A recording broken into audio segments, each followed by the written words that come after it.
हम लोग श्रीमद् भागवतम के तीसरे स्कंद के 14वें अध्याय के 7 से 11 श्लोक को आज पढ़ेंगे। कथा प्रारंभ कर रहे हैं मैत्री मुनि। मैत्री मुनि ने पिछले 2 श्लोकों में विदुर जी के प्रश्न का सराहना करी कि आपका प्रश्न बहुत अच्छा है भगवान, क्योंकि भगवान हरि के अवतार की कथा के संबंध में है और इस कारण से लोगों के जन्म मृत्यु के श्रृंखला को काटने वाला है। और दूसरा वो कह रहे थे कि क्या कह रहे थे, देख लेते हैं। 6 में वो कहते हैं, प्रभाव बताते हैं कि क्या प्रभाव हुआ इस भगवान की कथा का ध्रुव महाराज के ऊपर। ययोत्तान पदः पुत्रो मुनिना गीतयार्भकः मृत्यु कृत्वैव मूर्ध्यंग्रिम आरुरोहो हरे पदम। या जिस भगवान की कथा के द्वारा उत्तान पदः पुत्रो, उत्तान पाद का पुत्र ध्रुव, मुनिना अर्थात नारद जी के गीतया यानी गाई गई थी उस कथा के द्वारा, अर्भक बाल्यावस्था में भी मृत्यु को अपने चरणों के ऊपर रखकर अपने चरण उसके मृत्यु के सर पर रखकर भगवान हरि के पद को चढ़ गया था, अर्थात भगवान हरि के धाम को प्राप्त कर गया था। ऐसी अद्भुत कथा का प्रभाव है। तो अब स्वाभाविक सी बात है कि कथा क्या है, तो उस कथा को अब प्रारंभ कर रहे हैं। यह ध्यान दीजिएगा कि यहाँ पे शब्द है इतिहास। ये मिथ नहीं है, गप नहीं है, जैसा कि आजकल ये ट्रेंड चल गया है, ध्रुव, द माइथोलॉजी ऑफ ध्रुव। मतलब मिथ का मतलब है कि वो गप है, ना कभी ध्रुव हुए, ना भगवान विष्णु है, ना ब्रह्मा है, ना कोई है, ऐसा तक। लेकिन इतिहास का मतलब कोई गप नहीं होता। इति मतलब इस प्रकार और हास मतलब जो घटित हुआ है। तो इस संबंध में एक इतिहास वो बता रहे हैं मैत्री मुनि। किसको बता रहे हैं? विदुर जी को। अथात्रापीतिहासोऽयं श्रुतो में वर्णितः पुरा। अथात्रापीतिहासोऽयं श्रुतो में वर्णितः पुरा। आज बहुत ज्यादा है, इसकी थोड़ा कम कीजिए, हल्का सा बस।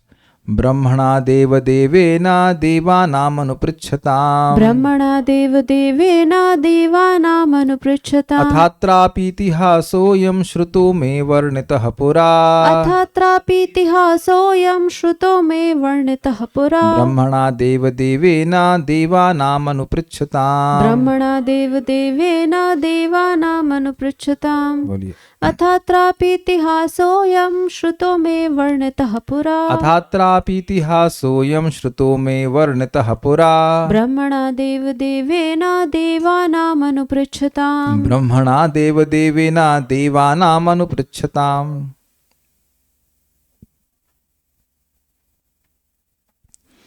वराह रूप भगवान तथा हिरण्याक्ष असुर के मध्य युद्ध का यह इतिहास मैंने बहुत वर्षों पूर्व तब सुना था जब यह देवताओं के अग्रणी ब्रह्मा द्वारा अन्य देवताओं के पूछे जाने पर वर्णन किया गया था।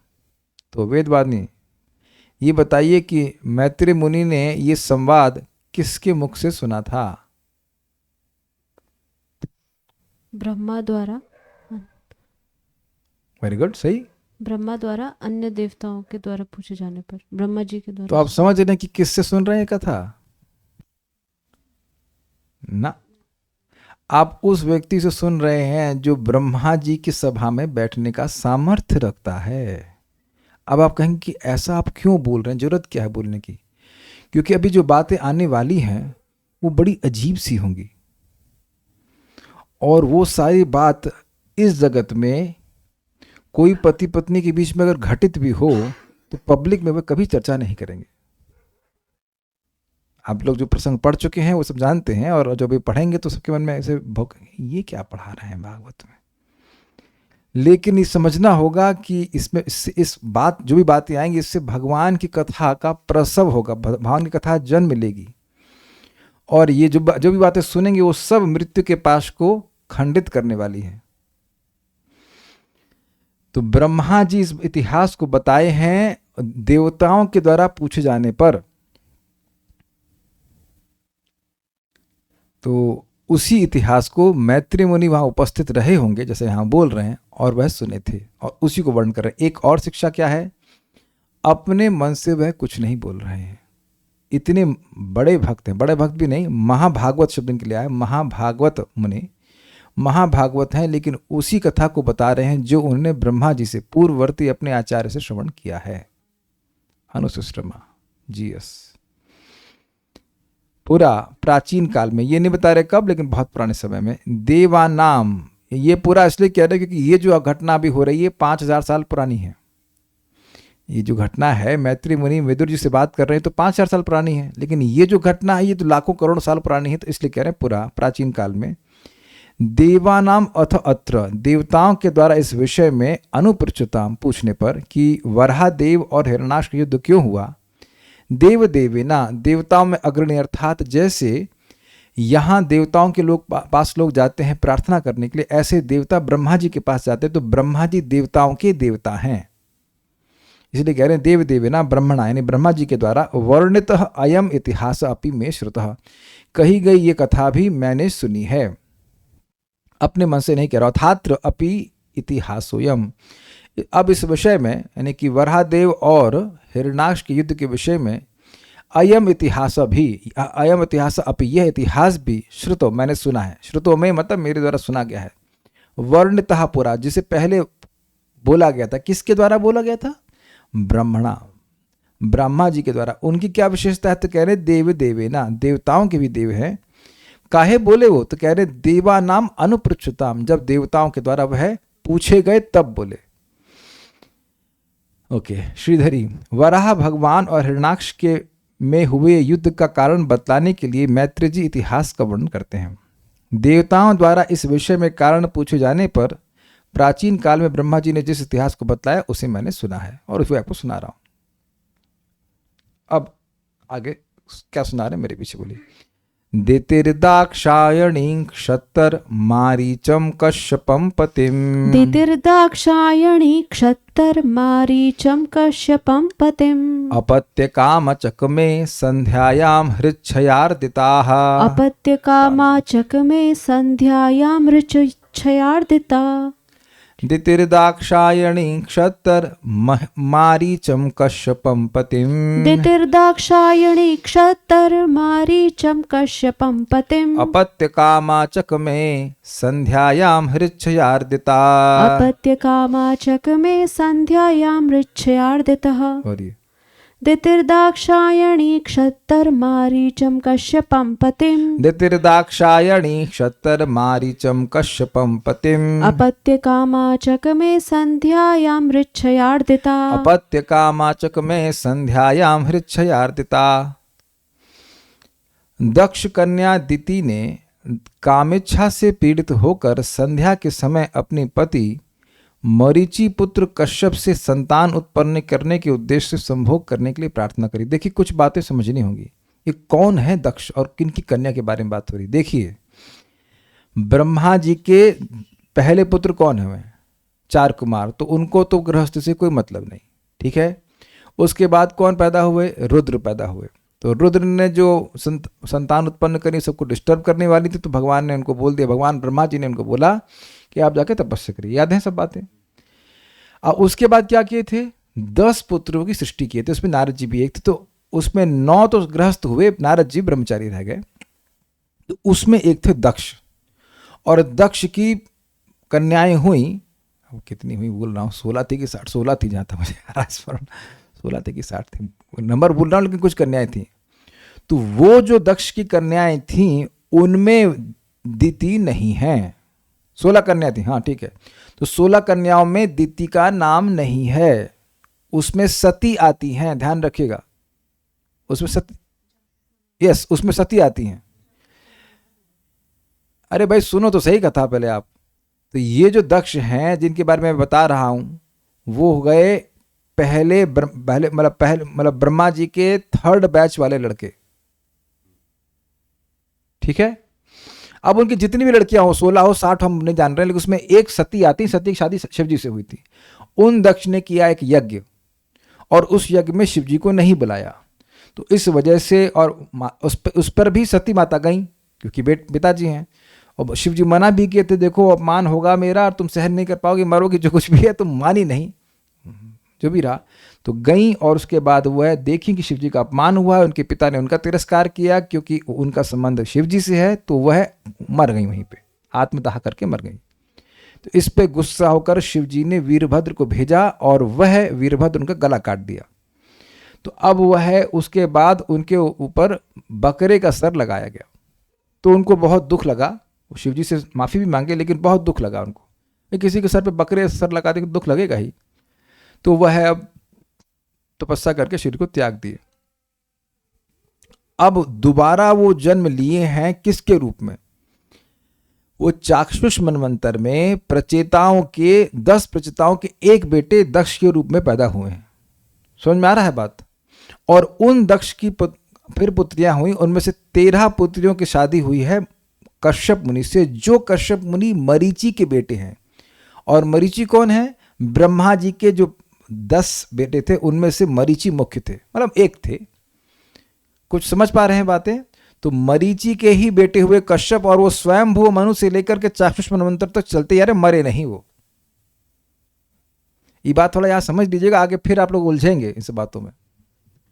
तो कौन से दक्ष की बेटी है थोड़ा समझ लेना चाहिए। तो ये दक्ष आत्मा तो वही है, लेकिन नए शरीर में है, प्रचेताओं के बेटे में। अगर कह लेंगे प्राचेतस दक्ष,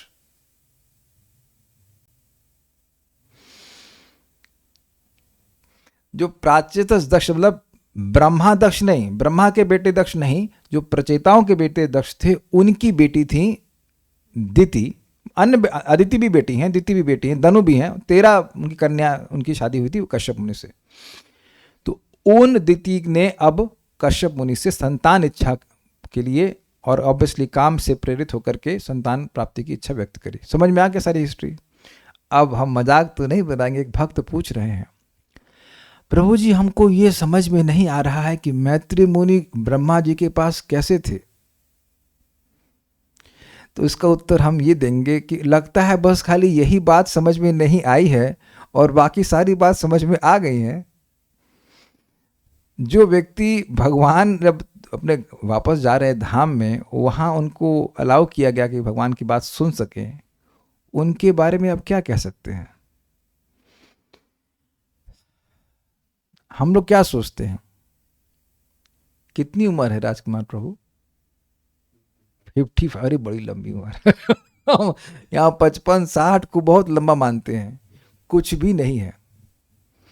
तो हमारे लिए ये धारणा करना कि मैत्री मुनि वहाँ कैसे थे, कैसे पहुँच गए, क्या होगा, बड़ा मुश्किल है। जब आपने यह स्वीकार कर लिया कि 4 कुमार गंगा जी के रास्ते से गर्भ नीचे जा करके वो संकर्षण भगवान से कथा सुन ली, तो फिर क्या दिक्कत है? ठीक है, तो अब हम आगे बढ़ते हैं। तो ये समझ में आ गया कि ये क्या हो रहा है। देखिए, एक भक्त ने अभी प्रश्न किया, हम नाम रखकर डांटेंगे नहीं, लेकिन अगर आपने प्रश्न कर दिया तो उस प्रश्न को 6 बार मत दागिए। समझ रहे हैं बात? मैं प्रश्न देख लिया हूं, उसको उत्तर मैं क्लास के बाद दूंगा।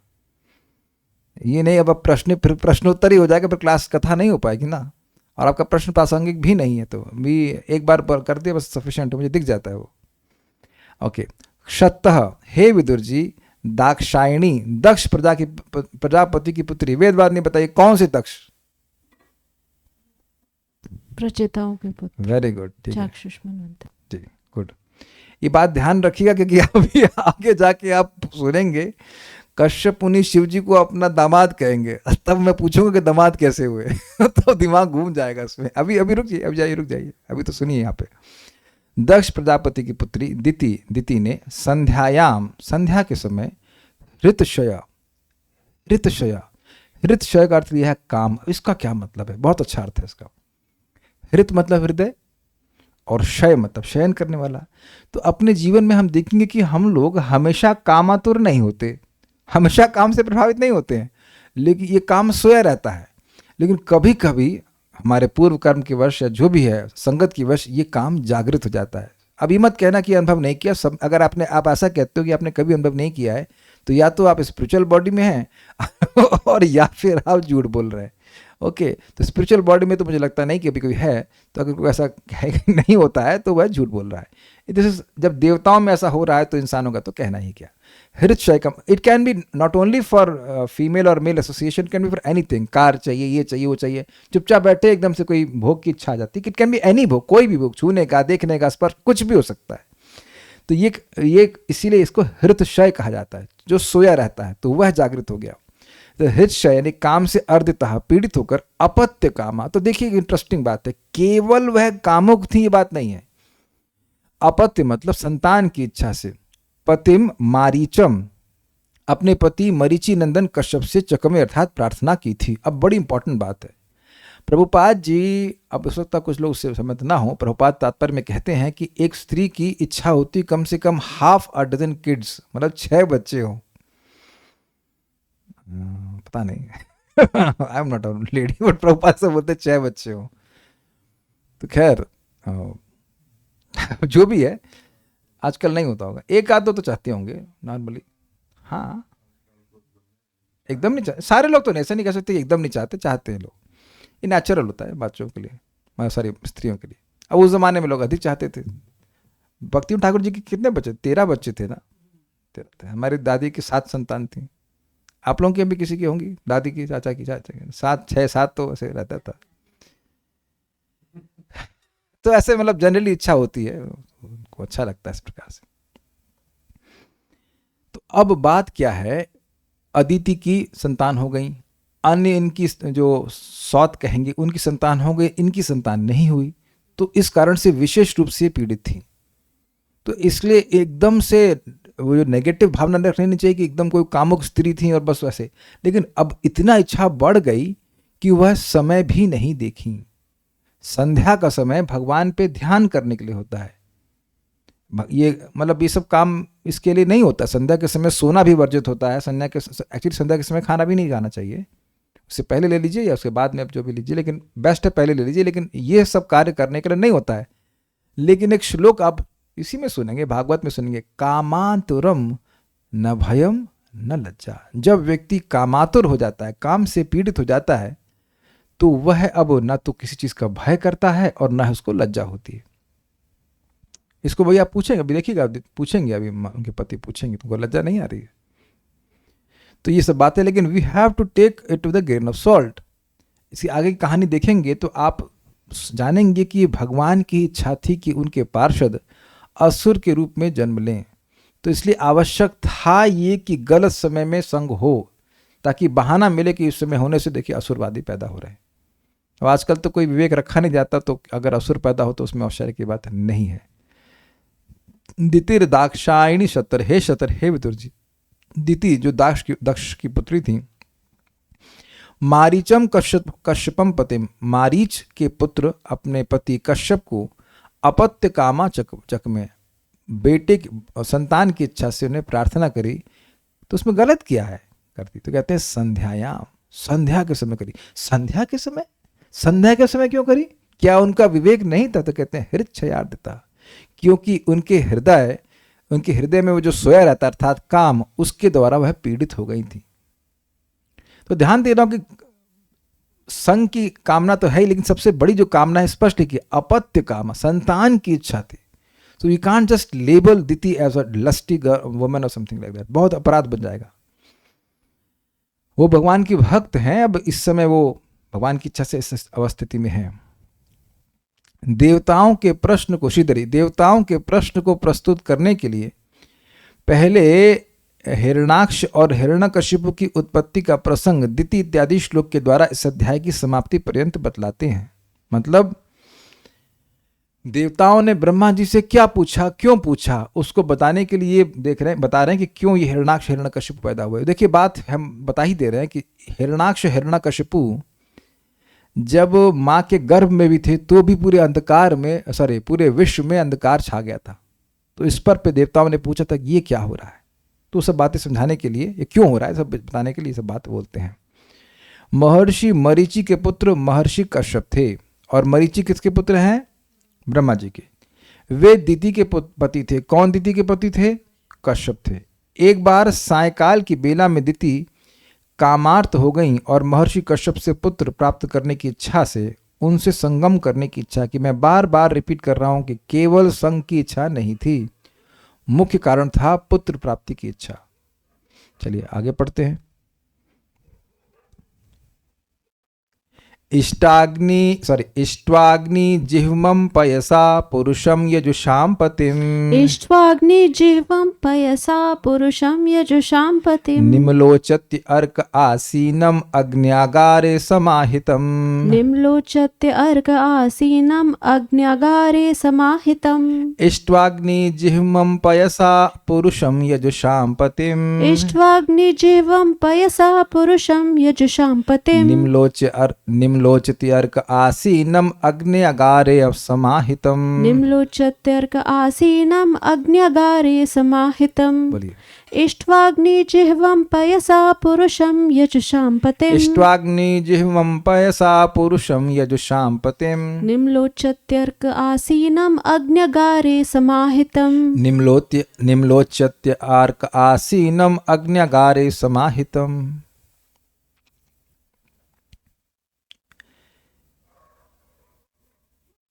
अब संध्या का समय तो था ही, उस समय उनकी काम इच्छा इतनी बलवती थी, उसको स्पष्ट करने के लिए कहते हैं कि जो उनके पति थे वो उस समय उस प्रकार के कृत्य को करने के लिए योग्य मतलब युक्त ही नहीं था उनके लिए। वो एकदम भगवान की समाधि में लगे हुए थे। उस समय डिस्टर्ब करना ऐसे कार्य के लिए ये बिल्कुल उचित नहीं था। ये समझा रहे हैं। समझ पा रहे हैं श्लोक क्यों बोल रहे हैं? पति एकदम भगवान के ध्यान में एकदम स्थित हो, अब्जॉर्ब हो, बाहर का उसको अनुसंधान भी ना हो, ऐसे समय में ऐसी इच्छा व्यक्त करना ये तो अपराध माना जाएगा ना। लेकिन काम से पीड़ित होने के कारण उनको कोई भय नहीं लगा। इस बात को समझाने के लिए कि ये जो कश्यप मुनि थे, सही बोला ना, कश्यप मुनि थे, ये इस समय बहुत पवित्र अवस्था में थे और उसी अवस्था में होना भी चाहिए। मतलब इवनिंग के समय में भगवान का ही ध्यान करना चाहिए। कीर्तन, आरती, पूजा, कथा का समय ही रखा गया है। सायं, प्रातः, ग्रहण इत्यादि। ऐसे समय में इंद्रिय तृप्ति का किसी, चाहे लीगल हो, लीगल को मतलब नहीं, लीगल इंद्रिय तृप्ति भी अलाउड बिल्कुल नहीं है, निषेध है। तो इस बात को समझाने के लिए कि वो भी जानती थी कि ये निषेध कार्य है, फिर भी क्योंकि कामार्थ थी इसलिए वह बोली। सूर्य अस्त हो रहा था, यानी कि संध्या का समय था, और मुनि भगवान विष्णु को, जिनकी जीभ यज्ञ की अग्नि है, आहुति देने के बाद समाधि में आसीन थे। अग्नि अगारे, अगार का मतलब होता है स्थान, अग्नि अगारे मतलब यज्ञशाला में। उस समय कश्यप ऋषि यज्ञशाला में, अग्नि अगारे मतलब यज्ञशाला, यज्ञशाला में तो अग्नि होता है ना, अग्नि के स्थान में। अर्क निम्लोचती, सूर्य के अस्त होते के समय, यानी कि उस समय वह यज्ञ कर रहे थे, यज्ञ की समाप्ति हो गई थी और सूर्य अस्त होने का समय था, अर्थात संध्या का समय था। यजुषाम जिह्वम अग्नि, यजुषाम मतलब यजुषाम पतिम मतलब वेदों के स्वामी अर्थात भगवान विष्णु, जो जिह्वम अग्नि, जिनकी जीव यज्ञ की अग्नि है। ये जिह्वम अग्नि विशेषण भी भगवान का है। उनकी जो यज्ञ की अग्नि है वो उनकी जिह्वा है, जिसके द्वारा भगवान उस आहुति को स्वीकार करते हैं। पुरुषम, श्री हरि का पयसा इष्ट्वा, आहुति से हवन करके समाहितम आसीनम, समाधि में बैठे थे। अर्थात यज्ञशाला थी, उसमें कश्यप ऋषि ने आहुति अग्नि में दी थी। वह अग्नि भगवान विष्णु की जिह्वा है। उन भगवान का आहुति देकर भगवान का वह ध्यान कर रहे थे। इसका स्पष्ट अर्थ है कि वह बहुत ही पवित्र भावना में थे, बिल्कुल पवित्र भावना में थे। इष्ट्वाग्नि जिह्वम पयसा, इष्ट्वा दे करके, जिह्वम अग्नि पयसा, जिनकी जिह्वा यज्ञ की अग्नि है, उसको पयसा अर्थात आहुति दे करके। पुरुषम यजुषाम पतिम, पुरुषम मतलब भगवान विष्णु को, जो यज्ञ के स्वामी हैं, वेदों के स्वामी हैं। यजुषाम मतलब यजुर्वेद, तो वेद के स्वामी जो हैं, उनको ऐसा करके, उनको आहुति देकर, निम्लोचति अर्क आसीनम, जब सूर्य नीचे की ओर जा रहा था, यानी कि संध्या के समय, उस समय वो बैठे थे। कहाँ बैठे थे? अग्नि आगारे समाहितम, यज्ञशाला में, अग्नि के आगार में, यज्ञशाला में, और समाहित होकर के बैठे थे। अर्थात उनका चित्त अब भगवान से कहीं जा नहीं रहा था। What amazing thing. जिस हम लोग प्रयास करते तो लगता नहीं और इनका चित्त जा नहीं रहा, तो ऐसे व्यक्ति ऐसी अवस्था में जहाँ चित्त पूरी तरह भगवान में लगा है, उससे ये प्रार्थना करना इस तरह की, ये गलत होता। लेकिन ये क्यों बोल रहे हैं, ये समझ में आया आपको? ये दिखाने के लिए कि उनको यह सब देखते हुए भी नहीं दिख रहा था कि इस समय हमारे पति से ये याचना नहीं करनी चाहिए। जस्ट टू इस ये वो कितनी काम से पीड़ित हो रही थी, इस बात को स्पष्ट करने के लिए ये बात बोली जा रही है। उम्मीद है कि आप समझ गए होंगे। श्रीधरी, वहां भी अग्निहोत्रशाला में, वहां भी का मतलब ऐसा नहीं है कि संध्या के समय वो बेडरूम में बैठे हुए थे, नहीं, वो पवित्र स्थान में बैठे हुए थे। वहां पर मतलब वो देखी नहीं कि कहाँ बात बोल रहे हैं। और उस समय जब मुनि समाहित थे, सूर्यास्त की बेला थी, यानी संध्या का समय था। महर्षि कश्यप भी हविष्य के द्वारा यज्ञपति भगवान की आराधना करके अपनी यज्ञशाला में समाधिस्थ होकर बैठे थे। अग्निजिह्वा यज्ञ का नाम है। जैसे इस समय आप लोग श्रीमद् भागवतम का श्रवण कर रहे हैं और कोई आपसे पेमेंट की बात करे, फॉर एग्जाम्पल कि ये पेमेंट दे दीजिए, वो कर दीजिए, तो आपको थोड़ा क्रोध ही आएगा कि अरे भाई भागवत सुन लेने दो, घंटी भर की बात है, उसके बाद कर देंगे पेमेंट, तुम भेज दो मैसेज, हम बाद में देख लेंगे। अग्रीड है ना? विक्षेप हो जाएगा। और आप कार्य बहुत बड़ा कर रहे हो, उसमें विक्षेप हो जाएगा, है ना? चना जोर गरम कोई खा रहा हो, उसे कहो कि भाई 500 रुपये दे दो या हमारा कुछ, तो कोई बड़ा अपराध नहीं माना जाएगा। लेकिन अब कोई व्यक्ति जप कर रहा है, वो बड़े एकाग्र होकर जप कर रहा है या भागवत की बात बोल रहा है, उस समय विक्षेप होना एक बहुत बड़ा अपराध माना जाएगा। परम पूज्य राधानाथ महाराज के पास महाराज जप कर रहे थे और किसी ने, कोई उनके शिष्य आए, बोले कि महाराज आपका टिकट है, एयर टिकट, जो भी कुछ टिकट के बारे में पूछ रहे, महाराज के टिकट के बारे में पूछ रहे थे, तो वो कहे यही समय है बात करने का। Very intense. तो मैं एग्जाम्पल दे रहा हूं कि एक बहुत महत्वपूर्ण कार्य, कोई जीव भगवान पे का ध्यान कर रहा है और उस समय तो उसे और कोई भी बात बोलना अपराध ही है। और अब ऐसी बात कहना, तो वो समझ गए होंगे कि क्यों कह रहे हैं इसका, उनका कश्यप ऋषि का वर्णन क्यों कर रहे हैं। इससे एक और बात है कि कश्यप ऋषि यद्यपि दीदी की इच्छा को पूर्ण करेंगे, लेकिन उनको एक कामुक पति की तरह नहीं ग्रहण करना चाहिए। ये ध्यान देना कि तुरंत व्यक्ति अपने हिसाब से जज करना शुरू कर देता है। नहीं, इनका ये कितने महान व्यक्ति हैं, भगवान पे ध्यान कर रहे हैं और ये रोचक काम है उनका। तात्पर्य, अग्नि को भगवान विष्णु की जीभ माना जाता है और अग्नि में अन्न तथा घी की जो आहुतियां डाली जाती हैं वे उनके द्वारा स्वीकार की जाती हैं। यह उन सभी यज्ञों का नियम है जिनके स्वामी भगवान विष्णु हैं। दूसरे शब्दों में भगवान विष्णु की तुष्टि में सारे देवताओं तथा अन्य सभी जीवों की तुष्टि सम्मिलित होती है। तो बिल्कुल स्पष्ट है। अब दिति ने क्या कहा वो हम देखते हैं। ये काफी इंटरेस्टिंग श्लोक है। दितिरुवाच एष मां त्वत्कृते विद्वन् काम आत शरासनः। एष मां त्वत्कृते विद्वन् काम आत शरासनः। दुनोति दीनां विक्रम्य रंभामिव मतंगज। दुनोति दीनां विक्रम्य रंभामिव मतंगजः। श्रीधर स्वामी पाद कहते हैं कि 10 और 11 में वह उनकी दिति की दैनिक दीनता को सूचित किया जा रहा है और उसके आगे 4 श्लोकों में उनकी प्रागल्भ, मतलब बहुत ज्यादा बोलेंगी, उसको सूचित किया जाएगा। समझ रहे हैं? तो उस अर्थ में आप ग्रहण कीजिएगा। दितिरुवाच एष मां त्वत्कृते विद्वन् काम आत शरासनः। एष मां त्वत्कृते विद्वन् काम आत शरासनः। दुनोति दीनां विक्रम्य रंभामिव मतंगजः। दुनोति दीनां विक्रम्य रंभामिव मतंगजः। बोलिए। दितिरुवाच एष मां त्वत्कृते विद्वन् काम आत शरासनः। एष मां त्वत्कृते विद्वन् काम आत शरासनः। दुनोति दीनां विक्रम्य रंभाम इव मतंगजः। दुनोति दीनां विक्रम्य रंभामिव मतंगज। उस स्थान पर सुंदरी दिति ने अपनी इच्छा व्यक्त की।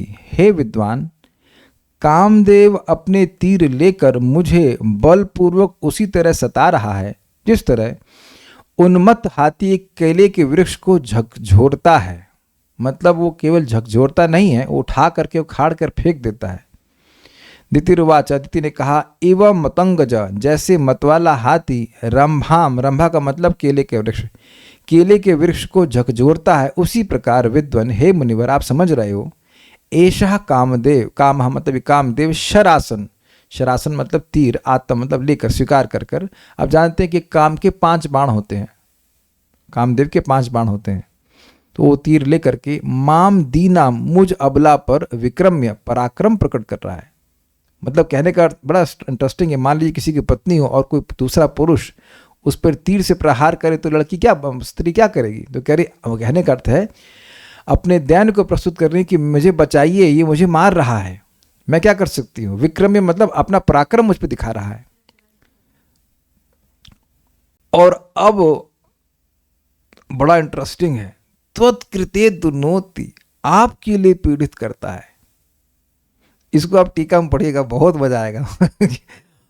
परेशान खुद हैं और गलती पति पे डाल रही हैं। ये तो देखिए, अब नहीं कुछ कहना चाहेंगे, लेकिन ये जनरली हो जाता है कि कुछ समस्या घर पे है तो सारी जिम्मेदारी पति पे डाल दे। हमारी कोई गलती है ही नहीं, सब गलती पति की। ये अभी आप देखिएगा, बड़ी सुंदर टीका करी। दितिरुवाच, ऐशा माम तत्कृते विद्वन, ऐशा ये काम, ऐशा काम, ये जो काम है, आत्मशरासना, ये तीर को आत अर्थात स्वीकार करके, माम त्वत्कृते विद्वन, मुझे आपके लिए हे विद्वन, दुनोति पीड़ित करता है। कैसी आप हैं? तो कह रहे हैं दीनाम, मान लो कहें कि हम उसको जीत लीजिए, वो तीर मार रहा था, आप जीत लीजिए, कहते नहीं मैं दीन हूं, मैं अबला हूं और मुझ पर विक्रम है, मुझ पर पराक्रम दिखा रहा है। कैसे? तो कह रहे रंभाम इव मतंगजा, रंभा मतलब वो अप्सरा नहीं, रंभा का यहाँ पे अर्थ है केले का पेड़। केले के पेड़ को जैसे हाथी झकझोरता है, बेसिकली वहां पे केले के पेड़ का कोई सामर्थ्य नहीं रहता, ये बात बोल रहे हैं। केले के पेड़ को अगर हाथी झकझोरेगा तो अब केले का पेड़ क्या कर लेगा? कुछ नहीं कर पाएगा। तो उस अर्थ में कह रहे हैं कि मैं असहाय हूं। चक्रवर्तपाद की टीका देखिएगा। सारादर्शनी, दीति के द्वारा शरीर एवं नेत्रों द्वारा चेष्टाएं व्यर्थ थीं, क्योंकि उसके पति ने अपने नेत्र समाधि में बंद कर रखे थे। एक एक लाइन जबरदस्त है भाई। स्वाभाविक सी बात है कि कोई शरीर से वह चेष्टा प्रस्तुत करती या कुछ आँखों से भी बोला जाता है कुछ संबंध में, तो वह तो ध्यान ही नहीं दे रहे थे, उनका चित्त तो भगवान में लगा, आंखें बंद थी। आपने कहा समाहित शब्द था। अब दूसरा कहते ठीक है तो वाणी से बोलते। जैसे अगर आपको याद हो तो विश्वामित्र भी समाधि में स्थित थे, लेकिन वाणी का प्रयोग किया था मेनका ने। अपने पाँव की जो पायल थी वो कुछ बोली भी नहीं थी, खाली छम छम छम छम की आवाज़ आई, तो कान में जैसे वो छम छम की आवाज़ आई तो वह मतलब उनका मन हट गया वहाँ से। एक भक्त कम आज बोल रहे थे, आज तो आप जब क्लास में खूब अच्छे से सोए, तो कह रहे प्रभु जी कान तो एक्टिव है। भाई वाह, ये तो बड़ा अच्छा उत्तर है। कान एक्टिव करके सो जाओ तो 2 घंटे की 1.5 घंटे क्लास होती है, सुबह नींद पूरी है, उसके शाम को 1.5 घंटे की नींद पूरी। सब समाधि में जाने का काम यही है, यही इसी समय समाधि में जाना चाहिए। तो कह रहे कि मान लीजिए भाई कोई कहे कि भाई कश्यप को कैसे बोली, अब कुछ शरीर की चेष्टा तो कर नहीं सकती थी और नेत्र से भी नहीं कर सकती थी, तो कह रहे वाणी से किया होगा। तो कह रहे वाणी के प्रयोग में भी शब्द और अर्थ के द्वारा प्रकट संकेत ऐसे कश्यप जी को विचलित करने के लिए पर्याप्त न थे, जो कि परमेश्वर के ध्यान में अभिनिविष्ट थे। कहने का मतलब है अगर वाणी से भी कुछ वह काम को प्रस्तुत करती तो वह उससे विचलित नहीं होने वाले थे, क्योंकि उनका मन भगवान में लगा था। ये बात कह रहे हैं। अब एक प्रश्न है कि ऐसा कोई निम्न कोटि की स्त्री ऐसी बात कहे तो चलता है, लेकिन ऐसी देवी के लिए इस प्रकार से बोलना क्या ये उचित है? तो कह रहे हैं यद्यपि प्रमदाओं में, स्पेलिंग मिस्टेक है, यद्यपि प्रमदाओं में उत्तमा का स्वभाव पुरुषों से संभोग संबंध हेतु प्रार्थना करना नहीं था, किंतु कंदर्प द्वारा पीड़िता हुई दिति अपनी लज्जा और भय का दमन कर अपने पति की समाधि भंग करने हेतु ऊंचे स्वर में बोली। मतलब ऐसा थोड़े से सॉफ्टली नहीं बोली, ऐसा बोली कि उनके पति को सुनाई पड़ जाए। ये बात है, ये इंटरेस्टिंग है। ऐशा कामा अर्थात यह काम प्रत्यक्ष रूप से देखा जा सकता है। अब देखिए इसको हम लोगों ने कई बार सुना है, कई बार ऐसा बोला गया ऐशा भगवान कृष्ण, यह भगवान कृष्ण। भीष्मदेव जी इस तरह से बोले हैं, यहाँ पे बोला ऐसा, जब कोई बोलता है तो उसके लिए ऐसा समझ सकते हैं कि वो उंगली दिखा के बोल रहा है, ये देख रहे हैं ना आप, जैसे बोलते हैं ना ये देख रहे हैं लैपटॉप, या ये देख रहे हैं, ये तो जब ये देख रहे हैं, इस तरह की भाषा का प्रयोग होता है, तो उससे ये स्पष्ट होता है कि ये वो वस्तु जिसको इंगित किया जा रहा है वो बिल्कुल सामने हो। तो ये जो कंदर्प है अर्थात काम, वो ऐसा काम है ऐसे प्रस्तुत करने की जैसे बस अब दिख रहा है ना, ये तो बिल्कुल प्रकट दिख रहा है कि मुझे काम पीड़ित कर रहा है, ऐसा कहने का आशय है। यद्यपि काम को अनंग कहते हैं। अनंग क्यों कहते हैं? क्योंकि इनका अंग नहीं है, इनको शिव जी ने जला दिया था, तब से सूक्ष्म रूप में रहते हैं, ये स्थूल रूप में नहीं रहते हैं, दिखाई नहीं पड़ते हैं। फिर भी ऐसा कहती हैं कि एषः काम, अर्थात ये काम, मतलब बिल्कुल इसे मानो प्रकट दिख रहा है ये चीजें। हाँ, अब देखिए त्वत्कृते है, तो कह रहे हैं तुम्हारे साथ और आपके साथ संसर्ग के लिए पीड़ित कर रहा है। अब आगे देखिए, यदि मैं अकेली होती तो ये काम मेरा क्या कर सकता था? इसके द्वारा उन्हीं पति पर दोष लगाया गया। ये बड़ी हद हो गई कि भाई अब उनसे कहा, अगर पूछे भाई सारी तो अभी पत्नियां नहीं बोलनी, आप ही काहे बोल रही हैं? तो ये लॉजिक नहीं है। अपना पीड़ित हैं, लेकिन कह रही देखिए हमारा मन और कहीं नहीं, आपकी वजह से जा रहा है, आपकी वजह से हमारे मन में काम जागृत हो, आपके लिए हमारा काम जागृत हो रहा है, तो जो गलती वो पति पे डाल दे रही। तो ये परंपरा मतलब पुराने कल चलता है, सारी गलती किसकी? पति की गलती है। भाई एक गलती कर दी शुरुआत में वह वाली, तो उसके जो एक गलती होगी उसके बाद तो सारी गलती उन्हीं की है ना। अरे हम विनोद में बोल रहे हैं, ऐसा नहीं, लेकिन ये कभी कभी देखा जाता है कि सारी गलती पति की हो जाती है, बेचारा क्या करे।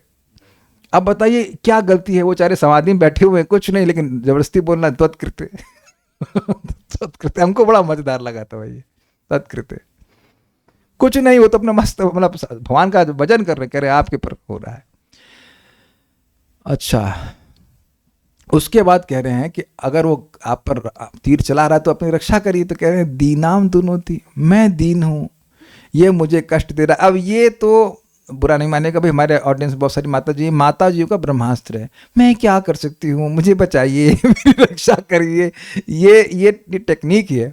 हमारे परम पूज्य भक्ति विश्राम माधव महाराज जब तो शरीर छोड़ दिए तो वह बताते थे कि तुलसी महारानी यूजेस दिस फीमेल साइकोलॉजी। क्या फीमेल साइकोलॉजी? देखिए यद्यपि वो दिव्य हैं और उनको आपकी कोई सेवा की जरूरत नहीं है, लेकिन फिर भी वो प्रस्तुत करेंगी कि मैं सूख रही हूँ, मेरा ध्यान रखो। तो अरे हाँ तुलसी जी सूख रही हैं तो जल देंगे, और उसके बाद जब आप उनको जल देंगे तो फिर वो आपको भगवान के चरणों में अर्पित कर देंगे। This is okay. देखिए इसमें कोई दोष नहीं निकाला जा रहा, this is absolutely okay, this is how it has always been. आप देखेंगे तो दीनाम दुनोति, मैं दीन हूं, यह मुझे कष्ट दे रहा है, तब आप हे स्वामी इससे मेरी रक्षा क्यों नहीं करते? देखिए आप ऐसा मत सोचिएगा कहीं स्त्रियों के अगेंस्ट बोल रहे हैं। प्रभुपाद जी इसको भगवत गीता में कह रहे हैं, नहीं नहीं नहीं, अभी आप, मैं कुछ नहीं कहूंगा, आगे बस पूरा अध्याय सुनेगा, देखिए कैसे गुणगान करेंगे वो अपनी पत्नी का, कश्यप जी। अभी आपने आप ही देख लीजिएगा। अब एक मान लो प्रश्न करें, तुमने सहसा इस प्रकार लज्जा का त्याग क्यों कर दिया? मान लो कश्यप मुनि कहें तो कहती हैं कि मैं उस केले के वृक्ष के समान हूं जिस पर हाथी ने आक्रमण किया हो, तो अतः यदि तो होना चाहिए, अतः कह लीजिए, अतः यदि प्राण नष्ट हो जाए तो लज्जा का क्या उपयोग है? यह भाव है। हाथी जब पेड़ को पकड़ेगा तो ऐसा नहीं कि उसको मसाज करेगा, उठा कर फेंक देगा उसको, तो कह रहा मैं मर ही जाऊंगी भाई, इतना मुझे परेशान कर रहा है। ये जो ने तुलना दी है ये सूचित कर रहा है कि इतना मार रहा है कि मैं मर ही जाऊंगी। अब ये मत कहिए कि इस जगत में लोग इस तरह का प्रयोग करते नहीं, तुम्हारी बिना मैं मर जाऊंगी, मैं जान दे दूंगी। अरे कुछ नहीं मर रही तू, लेकिन फिर भी ऐसा करके वो बोलते हैं। तो यहाँ पे वो इस तरह से कह रही है कि मैं मर ही जाऊंगी आपके बिना, ऐसा करके। देखिए पॉजिटिव सेंस में हम लोग प्रथम स्कंद में बात को सुने हैं। माता उत्तरा गर्भवती थी और भगवान कृष्ण के पास आती हैं, वो बोलती हैं कृष्ण कृष्ण महाभाव, है ना, ऐसा कुछ तो है, त्राय ऐसे कर बोल। तो वहाँ एक प्रश्न हो सकता है कि तुम गर्भवती हो, तुम सबके सामने बोल रहे हो कि मेरे गर्भ की रक्षा की, तुमको लज्जा नहीं आ रही है? एक बात है, तो कह रही थी कि मैं मर जाऊं मुझे कोई बात नहीं, लेकिन मेरा गर्भ की रक्षा कीजिएगा, ये वो। तो इसलिए वो वहाँ पे उस लज्जा का अतिक्रमण उस इमरजेंसी सिचुएशन की वजह से हो गया, ये बात है। समझ रहे ना बात? तो यहाँ भी एक अलग प्रकार की इमरजेंसी है, तो कह रहे मैं मर जाऊंगी तो लज्जा का क्या करूंगी, ये बात है तात्पर्य। अपने पति को समाधिस्थ देखकर सुंदरी दिति ने जोर जोर से बोलना शुरू किया। उसने अपनी शारीरिक हाव भाव से उन्हें आकृष्ट करने का प्रयास नहीं किया। उसने खुलकर कहा, क्यों नहीं किया? क्योंकि उसके पति समाधि में थे, क्या देखते।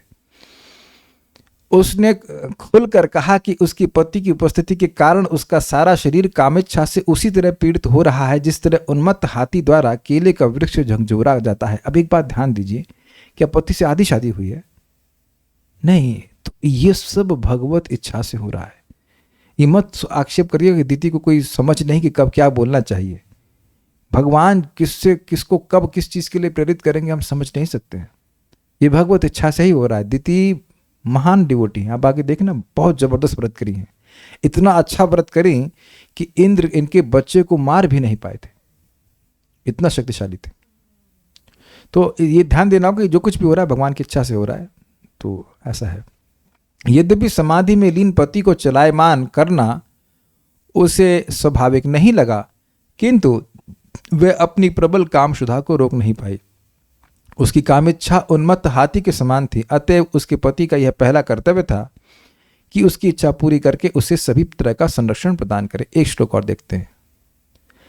तद्भवान दह्यमानायाम सपत्नीनाम समृद्धिभिः सद्भावम सद नहीं तद्भवान तद्भावन तद्भवान दह्यमानायाम सपत्नीनाम समृद्धिभिः तद्भवान् दह्यमानायां सपत्नीनां समृद्धिभिः प्रजावतीनां भद्रं ते मय्यायुङ्क्तात्मनुग्रहम् प्रजावतीनां भद्रं ते मया युक्तात्मनुग्रहम्। कहाँ गया अनुवाद। अतएव आपको मुझ पर पूर्ण दया दिखाते हुए मेरे प्रति कृपालु होना चाहिए। मुझे पुत्र प्राप्त करने की चाह है और मैं अपनी सौतों का ऐश्वर्य देखकर अत्यधिक व्यथित हूँ। तो अब ये स्पष्ट है कि पुत्र कामना ही उनकी मुख्य कामना थी। और एक मतलब सौत या को वाइफ के लिए बहुत खराब है कि एक अन्य का पुत्र हो जाए और उसका पुत्र नहीं। देखिए ये आगे भी आप देखेंगे कि कोई व्यक्ति है, उसकी कई पत्नियां हैं मान लीजिए, तो जब पुत्र हो जाता है या बच्चे हो जाते हैं तो उसका उस पत्नी से अधिक प्रेम हो जाता है क्योंकि उसके बच्चे हो गए। ये ऐसा साइकोलॉजी है। महाराज समझा रहे थे कि भाई पति पत्नी है तो ठीक है प्रेम है, लेकिन जब उनका पुत्र हो जाता है या पुत्री जो भी हो जाती है तो उनका आपस में बॉन्ड और बढ़ जाता है। उन दोनों का प्रेम उस बच्चे पे और केंद्रित हो जाता है। तो जिस स्त्री का पुत्र नहीं होता है उधर पति का ध्यान कम होता है। जैसे कि भी आप ध्रुव महाराज के केस में भी, नहीं ध्रुव महाराज के केस में तो नहीं देखेंगे, हम लोग चित्रकेतु महाराज के केस में देखेंगे। तो इनको ये एक बहुत हीन भावना लग रही थी कि सब तो अपने बच्चों के साथ हैं, मेरे पास बच्चा नहीं है। ये बात है। इस कृत्य को करने से आप सुखी हो सकेंगे। मैं तो उसका समझ रहा हूँ कि मैं दुखी रहूंगी तो आपको सुखी नहीं होने दूंगी ये भी अंडरस्टैंडिंग है। लेकिन मतलब मैं जो तो खैर विनोद के लिए बोल रहा हूँ, लेकिन पॉइंट है कि मतलब आप भी सुखी होंगे, आपके सारी पत्नियों के बच्चे हो जाएंगे तो अच्छी बात रहेगी। तत् प्रजावती नाम, इसलिए पुत्रों वाली सपत्नी नाम सौतों की समृद्धि भी सुख समृद्धि से अर्थात प्रजा आदि की समृद्धि से दह्यमानायाम डाह करने वाली मई भगवान अनुग्रह मुझ पर आप कृपा दृष्टि आयुक्ताम सभी तरह से करें, ते भद्रम आपका कल्याण हो। तद भगवान, इसलिए आपको दह्यमानायाम जो मैं जल रही हूं, किन से जल रही हो? सपत्नी नाम समृद्धि भी, जो मेरी सौत है उनकी समृद्धि से जल रही हूं। समृद्धि क्या है? संतान है। यहां ध्यान दीजिएगा कि ऐसा नहीं कि साड़ी वाड़ी की कोई दिक्कत है, ये साड़ी नहीं है, ये बहुत झमेला है भाई। हमारे एक मित्र बता रहे थे कि उनकी शादी हुई, पत्नी आ गई तो अब अपनी बहन को कुछ जेवर दे दिए या माँ को कुछ दे दिए, तो अब उनको दिक्कत कि भाई हमको इनको दे दिया, हमें क्यों नहीं दिए? तुम्हारे पास है उसको तो पहन लो। तो फिर ने क्या टेक्निक लगाई कि उनको चांदी का जेवर सोने से मढ़ करके देते हैं, तो जब उनका मन भर जाता है तो फिर उसी को पिघला करके फिर नया बनवा करके दे देते हैं। This is how, I mean, how, come on, this is stupidity, but how? Materialistic life में सब लोग कर लेते हैं, क्या करते ही हैं, व्हाट टू डू। प्रजावती नाम भद्रम ते, जो प्रजावती हैं मतलब उनकी समृद्धि क्या है कि वह प्रजा से बच्चों से युक्त हैं। ते भद्रम, हे पति आपका कल्याण हो। मैया युक्ताम अनुग्रह, मैं आपके द्वारा हर प्रकार से अनुग्रहित हूँ। मतलब होऊं कहना चाहिए, अर्थात आपने धन में या जो यहाँ पे रहने की व्यवस्था की है, खाने पीने की व्यवस्था में कोई दिक्कत नहीं है, लेकिन ये पुत्र रूपी अनुग्रह मुझ पर नहीं हुआ है। अब ये समझ में नहीं आ रहा कि क्यों नहीं हुआ है, बट वटेवर, नहीं हुआ है अभी तक। कुछ आपको याद है जब पांडु महाराज के पुत्र युधिष्ठिर पैदा हो गए थे, याद आ रहा है आपको? और गांधारी भी उस समय गर्भवती थी, तो जब उन्होंने सुना कि युधिष्ठिर महाराज के रूप में एक संतान हो गई, यानी कि जो सबसे बड़ा है, तो उनको बहुत इसी प्रकार का डाह हुई और उन्होंने अपने गर्भ को ही मुष्टि प्रहार किया और वो पिंड बाहर आया मांस का, और फिर वो व्यासदेव जी ने उसको 100 भागों में किया था, तो फिर 100 संतानों के रूप में है। याद है आपको? सब बात नहीं पता होगा महाभारत की। तो इसी उच्च अर्थ आपको समझ देना कि महान हैं स्त्रियां, लेकिन कुछ स्त्री स्वभाव भी रहता है। अब आगे जाकर अदिति में देखेंगे, आप देखेंगे 8वें स्कंद में, जब क्या नाम है इनका, प्रहलाद महाराज के क्या नाम था, जो इंद्र को हरा दिए थे, क्या नाम इनका, बलि महाराज। यस, तो बलि महाराज ने जब इंद्र को हरा दिया था, तो अब वहां माता अदिति देवताओं की माता है, उनके मन में फिर वो ईर्ष्या आ गई कि ये हमारे बच्चे कैसे स्वर्ग के आसन से हट गए।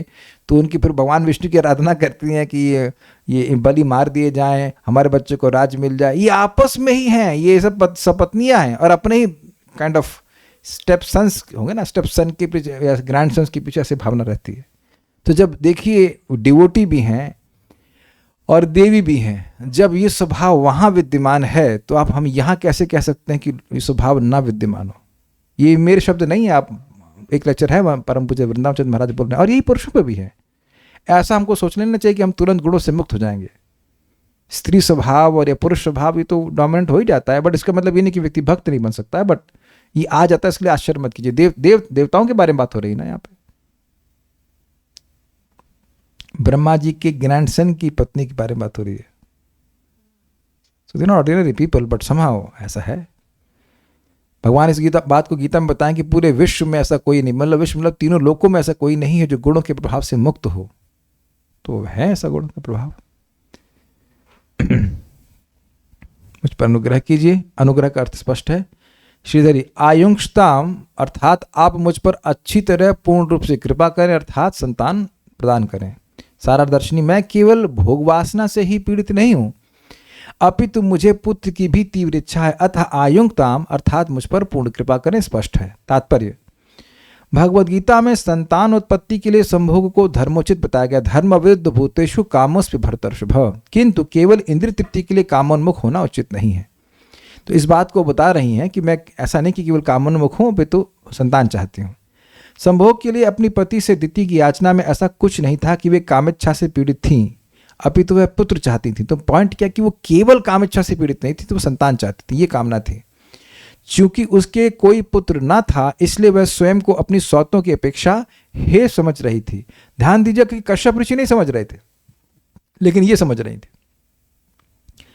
अतः कश्यप से अपेक्षा की जाती है कि वे अपनी प्रामाणिक पत्नी को तुष्ट करें। तो स्पष्ट हो गया। आपको प्रश्न है किसी भक्त का, तो मैं देख लेता हूं। रुद्र शिव जी ही हैं? हाँ जी। आई कैनॉट अंडरस्टैंड, नहीं हो गया। दक्ष की जो बात हो रही है, इन्होंने नारद जी को श्राप दिया था, वही दक्ष हैं? जी हाँ, बिल्कुल वही दक्ष हैं। नए वाले? हाँ ठीक है, आत्मा वही है, खाली शरीर चेंज हो गया है। कंदर्प का मतलब काम होता है। कंदर्प एक ग्रह भी पढ़ा था मैंने कश्यप संहिता में, वो भी अलग अलग है। नहीं, सिंपल सी बात है, कंदर्प मतलब Kamadeva. Okay, so will stop now. Srimad Bhagavatam की जय, श्रील प्रभुपाद की जय, निताय गौर प्रेमानंदे।